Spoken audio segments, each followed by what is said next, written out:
দলের প্রতি আহ্বান। আসসালামু আলাইকুম প্রিয় সাংবাদিক ভাই বোনেরা এবং প্রিয় দেশবাসী, আপনাদের সবাইকে এবং দেশবাসীকে জানাই রমজানুল মুবারক, রমজানের শুভেচ্ছা জানাচ্ছি সবাইকে। এবং জাতীয় নাগরিক পার্টি এনসিপির পক্ষ থেকে আজকের এই প্রেস ব্রিফিং মূলত সমসাময়িক রাজনৈতিক ইস্যু এবং যে সদ্য গঠিত যে মন্ত্রিসভা হয়েছে তার উপর জাতীয় নাগরিক পার্টি এনসিপির যে আলোচনা পর্যালোচনা রয়েছে তার প্রেক্ষিতে আমাদের আজকের এই প্রেস ব্রিফিং। আপনারা যারা এসেছেন আপনাদেরকে আন্তরিক ধন্যবাদ এবং কৃতজ্ঞতা জানাই। প্রিয় সাংবাদিক ভাই বোনেরা এবং প্রিয় দেশবাসী, আপনারা সকলেই জানেন যে গত 12ই ফেব্রুয়ারি বাংলাদেশে ত্রয়োদশ জাতীয় সংসদ নির্বাচন এবং গণভোট অনুষ্ঠিত হয়েছে। বাংলাদেশের বহুল আকাঙ্ক্ষিত নির্বাচন, গণ অভ্যুত্থানের পরবর্তী প্রথম নির্বাচন, হাজারো শহীদের রক্ত পেরিয়ে আমরা এই নির্বাচনে অংশগ্রহণ করেছি। আমাদের সকলের আকাঙ্ক্ষা ছিল এই নির্বাচনের মধ্য দিয়ে বাংলাদেশ গণতন্ত্রের পথে অগ্রসর হবে, বাংলাদেশের রাষ্ট্র সংস্কারের কাজ সম্পন্ন হবে, ফ্যাসিবাদের বিচার নিশ্চিত হবে, বাংলাদেশ আধিপত্যবাদ থেকে মুক্ত পাবে এবং দুর্নীতিমুক্ত সুশাসন নিশ্চিত করে আমরা একটি সমৃদ্ধ গণতান্ত্রিক এবং অন্তর্ভুক্তি বাংলাদেশ বিনির্মাণের পথে এগিয়ে যাব। কিন্তু নানা কারণে আমাদের সেই স্বপ্ন ভঙ্গ হয়েছে, আমরা আশাহত হয়েছি, নির্বাচন প্রশ্নবিদ্ধ হয়েছে। আমরা নির্বাচনকে নিয়ে আমাদের সেই পর্যালোচনাগুলো রেখেছি। নির্বাচন প্রক্রিয়া, নির্বাচনে ভোট গ্রহণ সুষ্ঠু হলেও নির্বাচনের ফলাফলে কারচুপি হয়েছে এবং সেগুলো সত্ত্বেও আমরা গণতন্ত্রের স্বার্থে, আমরা দেশের স্থিতিশীলতার স্বার্থে আমরা এই নির্বাচনের ফলাফল বলা চলে মেনে নিয়ে আমরা সামনের দিকে এগোতে দিয়েছি। আমরা বাংলাদেশের জাতীয় সংসদকে এবং সংবিধান সংস্কার পরিষদকে কার্যকর করতে আমরা শপথ গ্রহণ করেছি। আপনারা জেনেছেন অলরেডি যে শপথ গ্রহণের প্রথম দিন, যেদিন শপথ গ্রহণ এবং মন্ত্রিসভার শপথ যেদিন গঠিত হলো, সেই দিনই কিন্তু বাংলাদেশের জনগণের সাথে, বাংলাদেশের যারা সংস্কারের জন্য প্রত্যাশী ছিল, যারা গণভোটে হ্যাঁ পক্ষে গণরায় দিয়েছে, তাদের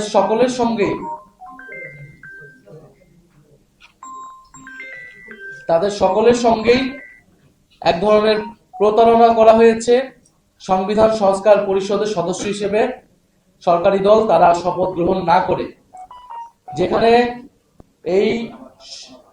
এই নির্বাচনের সাথে গণভোট একটি অঙ্গাঙ্গী বিষয় ছিল এবং গণভোট হয়েছে জুলাই সনদ বাস্তবায়ন আদেশ অনুসারে, যে আদেশে খুবই স্পষ্টভাবে বলা হয়েছে যে শপথ গ্রহণ সংসদ সদস্য এবং সংবিধান সংস্কার পরিষদ সদস্য হিসেবে একই দিনে শপথ অনুষ্ঠিত হবে এবং একই ব্যক্তি শপথ পড়াবেন এবং যারা সংসদ সদস্য হিসেবে নির্বাচিত হবে তাদের সমন্বয়ে সংবিধান সংস্কার পরিষদ নামে একটি পরিষদ গঠিত হবে, যারা মূলত এই জুলাই সনদ এবং গণভোটে যেই সংস্কার প্রস্তাবনাগুলো ছিল সেগুলো বাস্তবায়ন করবে, সেগুলো সংবিধানের সমন্বয় করবে। কিন্তু একটি ভুল ব্যাখ্যা দেওয়ার মাধ্যমে, সংবিধানের দোহাই দেওয়ার মাধ্যমে সংবিধান সংস্কার পরিষদের সদস্য থেকে শপথ না নেওয়া থেকে তারা নেননি, তারা বিরত থেকেছেন। আমরা মনে করি এটি সংস্কারের সাথে প্রতারণা করা হয়েছে, এটি নতুন বাংলাদেশের যে আকাঙ্ক্ষা সেই আকাঙ্ক্ষার সাথে প্রতারণা করা হয়েছে এবং যে গণরায় এসেছে গণভোটে, সেই গণরায়কে বৃদ্ধাঙ্গুলি দেওয়া হয়েছে। আমরা আহ্বান জানাবো, আমরা আশা করব তারা দ্রুত সময়ের মধ্যে তারা শপথ নেবেন। সংবিধান সংস্কার পরিষদ ছাড়া এই জাতীয় সংসদের কোনো মূল্যই নাই। আমরা গণ অভ্যুত্থানের পরে ঐক্যমত কমিশনের আলোচনার মাধ্যমে, নির্বাচনের মাধ্যমে, গণভোটের মাধ্যমে এই জাতীয় সংসদে যাচ্ছি, কারণ এই জাতীয় সংসদ শুধু জাতীয় সংসদ না, এই জাতীয় সংসদ একটি সংবিধান সংস্কার পরিষদ হিসেবে কাজ করবে এবং সংবিধান পরিবর্তন করে বাংলাদেশের গণতান্ত্রিক যে সংস্কার, বাংলাদেশের প্রতিষ্ঠানগুলোর যে সংস্কার, সেই সংস্কারগুলো নিশ্চিত করবে। এটি না হলে বাংলাদেশ আসলে আগের বাংলাদেশই থাকবে, সেই স্বৈরতান্ত্রিক কাঠামোতেই থাকবে, সে আওয়ামী শেখ হাসিনার বাংলাদেশে কিন্তু আসলে থাকবে, জাস্ট অন্য মানুষরা এই দেশটাকে, এই রাষ্ট্রযন্ত্রটাকে চালাবে। আমরা নিশ্চয়ই সেটা চাই না। সংস্কারের আকাঙ্ক্ষা সরকার দলের যারা রয়েছেন, যারা নেতৃত্বে যিনি আছেন, তারাও বলেছেন, হ্যাঁ ভোটের প্রচারণা তারা করেছেন। ফলে আমরা আশা করব অতি দ্রুত সময়ের মধ্যে তারা সংবিধান সংস্কার পরিষদ হিসেবে শপথ নেবেন এবং কারণ জাতীয় সংসদ এই সংবিধানের এই যে মৌলিক কাঠামোর পরিবর্তনগুলা, সেই পরিবর্তনগুলা শুধুমাত্র সংসদের মাধ্যমে, সংসদ সদস্যদের মাধ্যমে হওয়া সম্ভব নয়। এই আলোচনা, এই তর্ক বিতর্ক কিন্তু সেই ঐক্যমত কমিশন থাকতেই কিন্তু আমরা করেছি। যে সবচেয়ে অ্যালার্মিং আমরা দেখতে পাচ্ছি গত 2-1 দিন ধরেই যে বাংলাদেশে ফ্যাসিস্ট আওয়ামী লীগদেরকে পুনর্বাসনের একটা প্রচেষ্টা চলমান আছে। বিভিন্ন জেলা উপজেলায় আওয়ামী লীগের কার্যালয় খুলে দেওয়া হচ্ছে এবং মিডিয়াগুলোতেও কিছু কিছু মিডিয়া সেটাকে ব্যাপকভাবে প্রচার করছে, এমন ভাবে যেন উৎসাহ দেওয়া হচ্ছে। আওয়ামী লীগ কিন্তু কার্যত এবং আইনত নিষিদ্ধ একটি সংগঠন এবং তার বিচার প্রক্রিয়া চলমান আছে। ফলে এই বিচার প্রক্রিয়া চলমান অবস্থায় আওয়ামী লীগের কার্যক্রম সম্পূর্ণরূপে নিষিদ্ধ, মিডিয়া সেটা প্রচার করতে পারে না, প্রশাসন কোনোভাবেই সেটাকে প্রশ্রয় দিতে পারে না। এই যে আওয়ামী লীগের কার্যালয়গুলো খোলা হচ্ছে এবং আওয়ামী লীগকে প্রশ্রয় দেওয়া হচ্ছে, আমরা মনে করি না এটা অটোমেটিক ভাবে হচ্ছে। এটা অবশ্যই এই নতুন সরকারের প্রশাসনের এবং সরকারি দলের প্রশ্রয়ে এটা হচ্ছে। তাদের কাছ থেকে গ্রিন সিগন্যাল ছাড়া আওয়ামী লীগ এটা করার সুযোগ বা সাহস পেত না। গত 1.5 বছর কিন্তু প্রশাসন অনেক জায়গায় ব্যর্থ হলেও জনগণ কিন্তু প্রতিরোধ করেছে। রাজনৈতিক ফ্যাসিবাদ বিরোধী রাজনৈতিক কর্মীরা সেটা প্রতিরোধ করেছে। ফলে আমরা আশঙ্কা করছি যে এই নির্বাচনে এরকম একটা যোগসাজগ হয়েছে ভারত, আওয়ামী লীগ এবং বিএনপির মধ্যে, এবং আওয়ামী লীগের পুরো ভোট ব্যাংকটাকে বিএনপি নিজের দিকে নেওয়ার চেষ্টা করেছে। বিএনপির, এটা আমরা আগেও বলেছি, এটা নতুন কোনো কথা না, বিএনপির বিভিন্ন বক্তব্যে, তার মঞ্চে জয় বাংলা স্লোগান দেওয়া, আওয়ামী লীগের লোকদেরকে পুনর্বাসন করা, হত্যা মামলা আসামিদেরকে নিজের দলে ভিড়ানো, এই চেষ্টা কিন্তু স্থানীয় পর্যায়ে হয়েছে।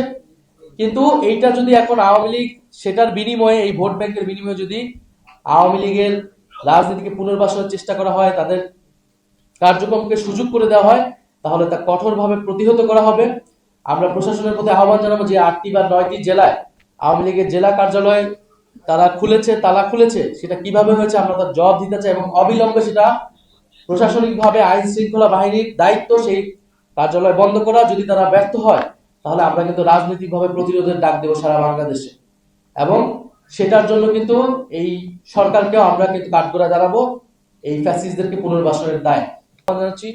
দ্রুত সময়ের মধ্যে জাতীয় সংসদকে কার্যকর করতে সে অধিবেশন ডাকা হোক এবং তার আগে সংবিধান সংস্কার পরিষদ সদস্য হিসেবে তারা শপথ নিক এবং সংবিধান একই সময় যাতে সংবিধান সংস্কার পরিষদের অধিবেশন ডাকা হয়, আমরা সেই আহ্বান জানাচ্ছি। দ্বিতীয়ত, আপনারা দেখেছেন যে নতুন একটি মন্ত্রিসভা গঠিত হয়েছে। বাংলাদেশ জাতীয়তাবাদী দল বিএনপির নেতৃত্বে জনাব তারেক রহমান প্রধানমন্ত্রী হিসেবে শপথ নিয়েছেন, তার নেতৃত্বে এই মন্ত্রিসভা নিয়ে আমাদের কিছু পর্যালোচনা রয়েছে। কারণ স্বাভাবিকভাবে আমরা আশা করেছিলাম যে এই মন্ত্রিসভা বা যেই জিতুক না কেন এই নির্বাচনের মাধ্যমে তারা পরবর্তী যে সরকার নেতৃত্ব দেবে, মন্ত্রিসভা গঠিত হবে, তা নতুন বাংলাদেশের যে আকাঙ্ক্ষা, সংস্কারের যে আকাঙ্ক্ষা, পরিবর্তনের আকাঙ্ক্ষার সাথে সামঞ্জস্যপূর্ণ হবে। কিন্তু এই মন্ত্রিসভা দেখে আমাদের কাছে কোনোভাবেই মনে হয়নি এটি পরিবর্তনের যে আকাঙ্ক্ষা সেই আকাঙ্ক্ষার সাথে সামঞ্জস্যপূর্ণ, বরং এটি আসলে পুরনো বন্দোবস্তের যে ধারাবাহিকতা আমরা সেটিই দেখতে পাচ্ছি এই মন্ত্রিসভা গঠনের মধ্য দিয়ে। এর কারণগুলো আমরা বলছি। প্রথমত, এই মন্ত্রিসভায় আঞ্চলিক ভারসাম্য রক্ষা করা হয়নি। আপনারা জানবেন যে 25টিরও জেলা, সেখান থেকে কোনো মন্ত্রী বা প্রতিমন্ত্রী করা হয়নি, অর্থাৎ এখানে একটা আঞ্চলিক বৈষম্য রয়েছে স্পষ্টভাবে। এই মন্ত্রিসভা অন্তর্ভুক্তিমূলক হয়নি এবং প্রতিনিধিত্বশীল হয়নি। সেখানে নারীর অংশগ্রহণ বলেন, ভিন্ন ধর্মাবলম্বী বা ভিন্ন জাতিগোষ্ঠীর অংশগ্রহণ বলেন, সেটা যথেষ্ট পরিমাণ হয়নি। প্রতিনিধি জনগণের সার্বিকভাবে জেলা বলেন, ধর্ম, বর্ণ সব মিলে এটা প্রতিনিধিত্বমূলক বা অন্তর্ভুক্তিমূলক মন্ত্রিসভা হয়নি বলে আমরা মনে করছি। এই মন্ত্রিসভার গড় বয়স প্রায় 60। মন্ত্রিসভায় কিছু তরুণদেরকে সুযোগ দেওয়া হলেও কিন্তু মন্ত্রিসভার গড় বয়স যদি দেখেন সেটা কিন্তু 60, অর্থাৎ আমরা যে তারুণ্য নির্ভর বাংলাদেশের কথা ভেবেছি, তারুণ্য নির্ভর বাংলাদেশের কথা বলেছি, জুলাইয়ে যে তারুণ্য শক্তি বাংলাদেশকে পথ দেখিয়েছে, আমরা তার প্রতিফলন এই মন্ত্রিসভায় দেখতে পাইনি। সবচেয়ে অ্যালার্মিং যে বিষয়টা, এই মন্ত্রিসভার প্রায় 62% মন্ত্রী বা প্রতিমন্ত্রীগণ তারা ব্যবসায়ী, অর্থাৎ অর্ধেকেরও বেশি হচ্ছে ব্যবসায়ী। ব্যবসায়ী হওয়াটা অপরাধ নয়, কিন্তু এটার যেটা বললাম যে প্রতিনিধিত্বমূলক হওয়া উচিত, রাজনীতিবিদ এবং বিভিন্ন শ্রেণী পেশার মানুষ থাকা উচিত। কিন্তু যখন আপনি 62%, অর্ধেকেরও বেশি ব্যবসায়ীদেরকে মন্ত্রিত্বের দিবেন মন্ত্রী প্রতিমন্ত্রী হিসেবে, তারা ব্যবসায়ীদের স্বার্থ রক্ষা করবে, জনগণের স্বার্থ রক্ষা করবে না। স্যার কদিন ধরে কোমরে ব্যথা। এসপি হাসপাতালে চলে যাও। এসপি হাসপাতাল, প্রতিভাদীপ্ত চিকিৎসক ডক্টর এস চক্রবর্তী, অপারেশনবিহীন হাঁটু, কোমর, প্যারালাইসিস সহ আন্তর্জাতিক মানের চিকিৎসা ও রোগ মুক্তির নিশ্চয়তা। এসপি হাসপাতাল অত্যাধুনিক চিকিৎসা সেবায় অতুলনীয়। এবং এই ব্যবসায়ীদের মধ্যে উল্লেখযোগ্য সংখ্যক আছে যাদের ঋণ খেলাপির অভিযোগ রয়েছে, যেটা আমরা যখন নমিনেশন দেওয়া হয়েছিল তখনই কিন্তু আমরা এই অভিযোগগুলো করেছিলাম। অর্থাৎ নমিনেশন দেওয়ার ক্ষেত্রে যেরকম আমরা কোনো নতুনত্ব পাইনি, বিএনপির নমিনেশন দেওয়ার ক্ষেত্রে যেমন আমরা কোনো নতুনত্ব পাইনি, এই মন্ত্রিসভা গঠনেও আমরা কিন্তু কোনো নতুনত্ব পাইনি। ঋণ খেলাপিদেরকে মন্ত্রিত্ব দেওয়া হয়েছে। আমি নাম না নিয়ে যদি বলি, 3টি গুরুত্বপূর্ণ মন্ত্রণালয়, সবচেয়ে অনেক বড় বাজেটের মন্ত্রণালয়, এমন একজনকে দেওয়া হলো যিনি রিয়েল এস্টেট ব্যবসায়ী এবং হত্যা মামলার আসামি। ব্যবসায়ীর স্বার্থে একটা হত্যাকাণ্ড ঘটিয়েছে, যার অভিযোগ রয়েছে তার প্রতি, তার কর্মী সমর্থকদের প্রতি, এবং দলেও তিনি অত গুরুত্বপূর্ণ কেউ না। শুধুমাত্র আর্থিক, ব্যবসায়িক এবং দুর্নীতির কারণেই তাকে সেই মন্ত্রণালয়ে দেওয়া হয়েছে। ফলে এরকম আরো ঋণ খেলাপি রয়েছে, তাদেরকে বিভিন্ন মন্ত্রণালয়ে দেওয়া হয়েছে। বিএনপির প্রায় 62% নির্বাচিত যারা সদস্য রয়েছে, সংসদ সদস্য, তাদের কোনো না কোনো ভাবে তাদের ঋণ রয়েছে। 62% সংসদ সদস্যদের, যার ঋণের পরিমাণ হচ্ছে 18,868 কোটি টাকা। এটা আমার মত না, এটা হচ্ছে টিআইবির একটা রিপোর্ট অনুযায়ী 18,868 কোটি টাকা ঋণ তাদের সম্মিলিত এই 62% সদস্যের। আমরা জানতে চাই, তারা প্রধানমন্ত্রী জনাব তারেক রহমান দুর্নীতির বিরুদ্ধে কঠোর অবস্থানের কথা বলছেন, কিন্তু তার নিজের মন্ত্রিসভা এবং তার নিজের যে সংসদ সদস্য, তাদের সরকারি দল রয়েছে, তারা যে ঋণগ্রস্ত অবস্থা, সেই ঋণ তারা কবে পরিশোধ করবে? বাংলাদেশের মানুষ সেটা জানতে চায়, বাংলাদেশের জনগণ সেটা জানতে চায়। সেই ঋণ পরিশোধ করে তারপরেই দুর্নীতির বিরুদ্ধে কথা বলা উচিত, কারণ দুর্নীতি প্রতিরোধ আসলে নিজের ঘর থেকে করতে হবে, নিজের দল এবং মন্ত্রিসভা থেকে করতে হবে। ফলে আমরা দেখতে পাচ্ছি যে এই মন্ত্রিসভায় ব্যাপক ধরনের আর্থিক অস্বচ্ছ, দুর্নীতিগ্রস্ত এবং ঋণ খেলাপির অভিযোগে অভিযুক্ত, হত্যা মামলার আসামি, এই ধরনের লোককে এই মন্ত্রিসভায় স্থান দেওয়া হয়েছে। নিশ্চয়ই কিছু ভালো অভিজ্ঞ লোকদেরকে এই মন্ত্রিসভায় স্থান দেওয়া হয়েছে, আমরা সেটাকে সাধুবাদ জানাই। কিন্তু আমরা আশা করেছিলাম যে এই মন্ত্রিসভাটা জুলাই গণঅভ্যুত্থান পরবর্তী প্রথম নির্বাচনে বিজয়ী দলের যে মন্ত্রিসভা আছে সেটা সম্পূর্ণরূপে পরিমাণ ফ্রেশ থাকবে। 2001 থেকে 2006 দুর্নীতির অভিযোগ ছিল, বিভিন্ন সময় প্রমাণিত হয়েছে, এই ধরনের লোকদেরকে কিন্তু মন্ত্রিসভায় স্থান দেওয়া হয়েছে, মন্ত্রী বা প্রতিমন্ত্রী পর্যায়ে স্থান দেওয়া রয়েছে।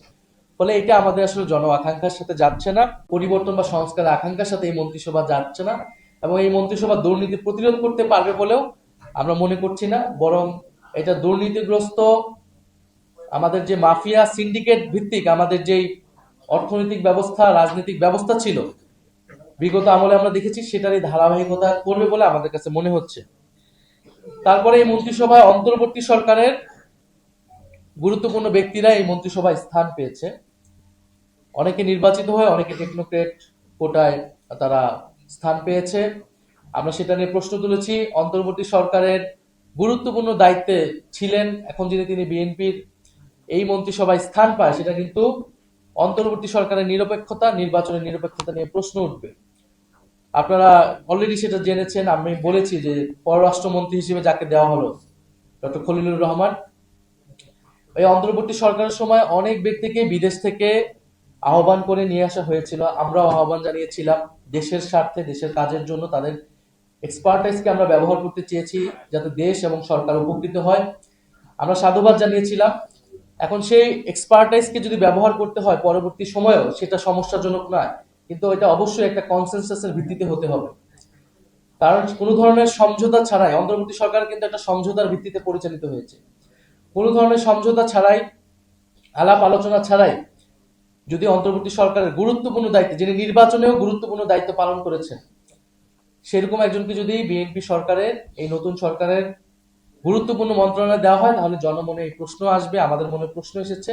আমরা আশা করব যে এই প্রশ্নের সুরাহা প্রধানমন্ত্রী করবেন, এই মন্ত্রিসভা করবেন, এবং যার পদত্যাগ বিএনপির একসময় নিজেই চেয়েছে অন্তর্বর্তী সরকারের সময়, তখন আমরা এটার বিরোধিতা করেছিলাম। ফলে কি এমন ঘটে গেল যে যাকে অন্তর্বর্তী সরকারে বিএনপি দেখতে চায় না, তাকে নিজ মন্ত্রিসভায় বিএনপি নিয়ে এসেছে। সেই রহস্যটা বাংলাদেশের জনগণ জানতে চাই যে এই নতুন সরকার গঠনের সাথে সাথে আমরা দেখতে পাচ্ছি যে গণমাধ্যমের স্বাধীনতার উপর হস্তক্ষেপ হচ্ছে, গণমাধ্যমের কণ্ঠস্বরকে রোধ করে দেওয়ার চেষ্টা করা হচ্ছে। আপনারা অলরেডি শুনেছেন বাসসের ঘটনা, আপনারা জানেন। আপনারা এখন টিভির যে সাংবাদিকদেরকে শোকজ এবং পরবর্তীতে বরখাস্ত, সেই ঘটনা আপনারা জানেন।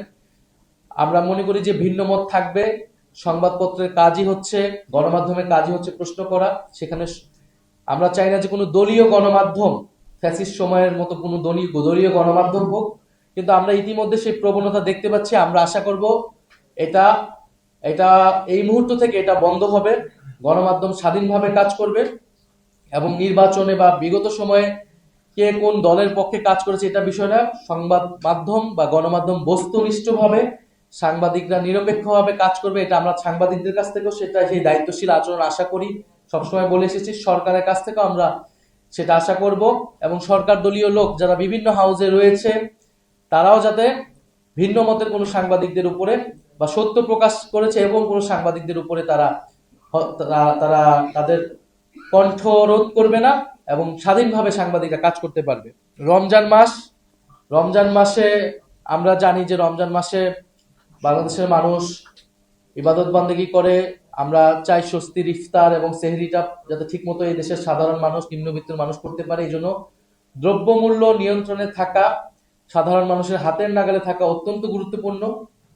আমরা গতকালকে মন্ত্রিসভায় প্রধানমন্ত্রীর তরফ থেকে সে ধরনের নির্দেশনা পেয়েছি, কিন্তু গতকাল থেকে এবং আজকেও আপনারা জানবেন যে বাজার মূল্য কিন্তু ব্যাপক চড়া হয়েছে। মাছ, মাংস, সবজি সবকিছুর দাম উচ্চ পর্যায়ে চলে যাচ্ছে। আমরা আশা করব যে সরকার এটা দ্রুত ব্যবস্থা নিবে, যাতে কোনো ধরনের সিন্ডিকেট, অসাধু ব্যবসায়ী যাতে এবারে এই রমজানকে কেন্দ্র করে দ্রব্যমূল্য বৃদ্ধি করতে না পারে, সাধারণ মানুষের হাতের নাগালেই থাকে।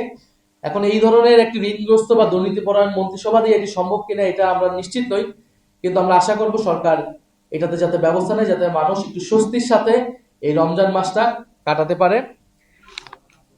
এবং সর্বোপরি আমরা এই সরকারের প্রতি আহ্বান জানাচ্ছি, আমাদের প্রথম আহ্বান থাকবে যে দ্রুত সময়ের মধ্যেই সংবিধান সংস্কার পরিষদ, সরকারি দলের প্রতি আহ্বান থাকবে সংবিধান সংস্কার পরিষদের সদস্য হিসেবে শপথ গ্রহণ করে জাতীয় সংসদ এবং সংবিধান সংস্কার পরিষদের প্রথম অধিবেশন ডাকার জন্য, এবং আইনের শাসন যাতে নিশ্চিত হয়, পুলিশ যাতে দলীয়করণ না হয়। আমরা অলরেডি বিভিন্ন জায়গায় সে ধরনের প্রবণতা দেখছি। গণমাধ্যম, পুলিশ অর্থাৎ বিভিন্ন প্রতিষ্ঠান যেটা ফ্যাসিস্ট আমলে, আগের আমলে দলীয়করণ হয়েছে, আমরা আশা করব এবার দলীয়করণ হবে না। ফলে পুলিশের সংস্কারের যে প্রস্তাবনাগুলো রয়েছিল, পুলিশ কমিশন সহ, সেটা যাতে দ্রুত সময়ের মধ্যে বাস্তবায়ন হয়, পুলিশের যাতে দলীয়করণ না হয়, রাস্তাঘাটে চলাফেরা যাতে নারীর নিরাপত্তা নিশ্চিত হয়। স্বরাষ্ট্র মন্ত্রী বলেছেন যাতে মব কালচার বন্ধ করবেন। আমরা সাধুবাদ জানাবো সে ধরনের উদ্যোগ গ্রহণ করলে বা আইনের শাসন নিশ্চিত করলে। বিশেষত বিগত সময়ে আমরা মাজার ভাঙচুর দেখেছি, যারা এই ঘটনার সাথে জড়িত ছিল তাদেরকে যাতে বিচারের আওতায় আনা হয়। তবে মানুষের যাতে ন্যায্য প্রতিবাদ করার বা বিক্ষোভের যে গণতান্ত্রিক অধিকার, সেই অধিকার যাতে সরকার হরণ না করে বা আইন শৃঙ্খলা বাহিনীকে যাতে সেই ক্ষেত্রে ব্যবহার না করে, সে বিষয়ে যাতে সরকার সতর্ক থাকে, সে বিষয়ে আমাদের আহ্বান থাকবে। এবং সর্বোপরি আমাদের যে সংস্কারের আকাঙ্ক্ষা, সেই আকাঙ্ক্ষার বাস্তবায়নে আমরা সরকারের প্রতি আহ্বান জানাবো যাতে ঐক্যবদ্ধভাবে সরকার এটা সেই আকাঙ্ক্ষার সাথেই কাজ করে। কারণ সেই আকাঙ্ক্ষার যদি ব্যত্যয় ঘটে, ফলে কিন্তু জনগণ সেটা মেনে নেবে না, এবং আমরাও জনগণের প্রতিনিধি হিসেবে আমাদেরকে রাজপথকে বেছে নিতে হবে। কিন্তু আমরা চাই যে এই যে নতুন সরকার গঠিত হয়েছে, সরকারের সাথে কাজ করতে, কিন্তু সরকার যদি ঋণ খেলাপি যারা রয়েছে তাদের বিরুদ্ধে ব্যবস্থা না নেয়, আমরা যেটা জানতে চাই যে ঋণ খেলাপিদের বিরুদ্ধে কি ব্যবস্থা নিবে, তারা ঋণ কতদিনের নাগাদ পরিশোধ করবে। বিশেষত নির্বাচন কমিশন যেহেতু এই ঋণ খেলাপিদেরকে সুযোগ করে দিয়েছে নির্বাচন করার, ফলে নির্বাচন কমিশনের এটা দায়িত্ব যে এই ঋণ খেলাপিদের দ্রুত সময়ের মধ্যে তারা ঋণ পরিশোধ করবে। এবং যারা হত্যা মামলার আসামি রয়েছে, সেই মামলার তদন্ত যাতে নিরপেক্ষভাবে হয়, বিচার যাতে পায় ভিকটিমরা, সেটা আমরা আহ্বান জানাচ্ছি। এবং সারা দেশে যে বিরোধী দলের উপরে যে দমন পীড়ন আমরা নির্বাচন দিন থেকে আমরা দেখে এসেছি, সেটা কিন্তু এখনো বন্ধ হয়নি। হাতিয়ার যে ধর্ষণের ঘটনা, সেটা মামলা মাত্র হয়েছে, আমরা আশা করব এই সকল ঘটনা মামলা নিরপেক্ষভাবে পরিচালিত হবে এবং বিভিন্ন জায়গায় বিরোধীদের উপরে মামলা দেওয়া হচ্ছে। আমরা সেই আওয়ামী আমলের সংস্কৃতি কিন্তু এই নতুন সরকার থেকে আমরা প্রত্যাশা করি না। আমরা আশা করব যে বাংলাদেশে দ্রুতই সংসদ এবং সংবিধান সংস্কার পরিষদ চালু হবে। আমরা সেখানে আমাদের এই কথাগুলো, আমাদের এই বক্তব্যগুলো আমরা দিতে পারবো। আমাদের এটাই ছিল যে নতুন মন্ত্রী পরিষদ গঠিত হয়েছে এবং সমসাময়িক কিছুতে আমাদের অবস্থান। যদি আপনাদের প্রশ্ন থাকে সেক্ষেত্রে আমরা প্রশ্নের প্রেক্ষিতে কিছু কথা বলবো।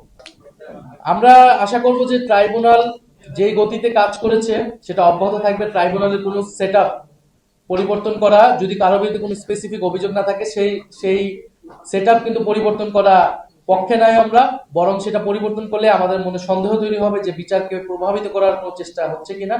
বরং ট্রাইব্যুনালের সক্ষমতা আরো কিভাবে বাড়ানো যায়, এবং কারণ আমরা দেখছি বিভিন্ন নিম্ন আদালত থেকে কিন্তু ফ্যাসিস্ট এবং হত্যা মামলার আসামি তাদেরকে জামিন দেওয়া হচ্ছে। আবার আপনারা জানেন যে ভুয়া মামলাও হয়েছিল প্রচুর। এই ভুয়া মামলা কিন্তু এখন যারা সরকারি দল অর্থাৎ বিএনপি নেতাকর্মীরাই করেছে। ফলে এই পুরো বিষয়টাই কিন্তু আসলে একটা সুরাহা লাগবে এবং এই বিচার এবং সংস্কার এটা কিন্তু আসলে সরকার দল বা বিরোধী দলের বিষয় না, এটা জাতীয় ঐক্যমত্যের ভিত্তিতেই এটা নিশ্চিত করতে হবে। ফলে আমরা বিচার, সংস্কার এবং এই দুর্নীতি প্রশ্নে আমরা কিন্তু বিন্দু পরিমাণ ছাড় দেব না। মনে করি যে আদালত এই বিষয়ে অবশ্যই গণভোটের বা জনগণের পক্ষে রায়টা দিবে, গণ অভ্যুত্থানের পক্ষে। কারণ এটা কিন্তু যদি আপনি এই গণভোট বাতিল হয়ে যায় তাহলে কিন্তু এই নির্বাচনও প্রশ্নবিদ্ধ হবে। কারণ এই নির্বাচন আপনি কোন সংবিধান অনুসারে করেছেন? এই নির্বাচন তো সংবিধান অনুসারে এই সময় নির্বাচন হওয়ার কথা না, অন্তর্বর্তী সরকার হওয়ার কথা না, গণভোট কোনো কিছুই হওয়ার কথা না। বিদ্যমান সংবিধান তো আগের সংবিধান, এই সংবিধান অনুযায়ী আগের সরকার বহাল থাকার কথা। ফলে এই সবকিছুর বৈধতা একমাত্র হচ্ছে জুলাই গণ অভ্যুত্থান। কারণ জুলাই গণ অভ্যুত্থানের জনগণের সার্বভৌম অভিপ্রায় রাজপথে আমরা দেখেছি। সেই অভিপ্রায় অনুসারে কিন্তু আপনারা পরবর্তীতে সংস্কার কার্যক্রমগুলা হয়েছে। গণভোটের আদেশ রাষ্ট্রপতি কর্তৃক দেওয়া হয়েছে এবং সেই আদেশ অনুসারে গণভোট এবং এই নির্বাচন হয়েছে। ফলে যদি গণভোট বাতিল হয়ে যায় ফলে এই পুরা এই সময় সরকারেরও বৈধতা থাকবে না। বিষয়টা বিষয়ের দ্বিচারিতা করেছে বিএনপি এবং সরকারি দল। নির্বাচন কমিশন থেকে আমাদেরকে এবং সরকারের পক্ষ থেকে আমাদেরকে যে চিঠি পাঠানো হয়েছিল সেই চিঠিতে 2টি শপথের কথাই বলা হয়েছিল। আমাদেরকে আহ্বান জানিয়েছিল 2টি শপথ নেওয়ার জন্য। আমরা সেই আহ্বানে গিয়েছি এবং আমরা আমাদের দায়িত্বটা পালন করেছি। কারণ আমরা মনে করি আমরা শুধু সংসদ সদস্য হিসেবে নির্বাচিত হইনি, আমাদের জনগণ আমাদেরকে পাঠিয়েছে সংবিধান সংস্কার পরিষদের সদস্য হিসেবে সংবিধান সংস্কার করার জন্য। আমরা আমাদের দায়িত্ব পালন করেছি, বিএনপি তার দায়িত্ব পালন করেনি। বিএনপি সংস্কারের বিরুদ্ধে, গণরায়ের বিরুদ্ধে অবস্থান করেছে, জনগণ সেটা বিচার করে থেকে সুযোগ দেওয়া হয়েছে তাদের। এটা থেকে আমরা তো সাধুবাদ জানিয়েছি, কিন্তু আমরা তো আপনি অর্ধেক ভালো করবেন অর্ধেক খারাপ করবেন এটা তো হইতে পারে না। আমরা তো চেয়েছিলাম পুরো মন্ত্রিসভার এমন একজনও থাকবে না যার বিরুদ্ধে প্রশ্ন তোলা যায়। ফলে সেই জায়গা থেকে যাদের বিরুদ্ধে প্রশ্ন এসেছে আমরা তুলছি, সেটা যাতে পুনর্বিবেচনা করা হয়। কারণ না হলে এই মন্ত্রিসভা আসলে জনগণের যে আকাঙ্ক্ষা, দুর্নীতির বিরুদ্ধে যে অবস্থান, সেটা তো আসলে নিশ্চিত করতে পারবে না। কারণ আপনি দেখেন আরো এরকম কয়েকটা বড় বড় বাজেটের মন্ত্রণালয়গুলো দেওয়া হয়েছে বিভিন্ন ব্যবসায়ী এবং যাদের ঋণগ্রস্ত যারা। ফলে তারা তো এই মন্ত্রণালয়গুলো থেকেই দুর্নীতির এবং আর্থিক অসচ্ছতার কার্যক্রমগুলো করবে। একদিকে তারা বলতেছে প্লট নিবে না, তারা গাড়ি নিবে না, কিন্তু তারা ঋণ খেলাপিদেরকে সংসদে নিয়ে গেল, ঋণ খেলাপিদেরকে তারা মন্ত্রিসভায় স্থান দিচ্ছে। ফলে আপনি বৈধ সুবিধাকে অস্বীকার করে জনগণের সামনে সাধু সাজা হচ্ছে, কিন্তু অন্যদিকে কিন্তু ঋণ খেলাপি দুর্নীতিগ্রস্ত ব্যক্তিদেরকে বড় বড় বাজেটের মন্ত্রণালয় দেওয়া হচ্ছে যাতে সেই সকল মন্ত্রণালয় থেকে দুর্নীতির সুযোগ তারা পায়।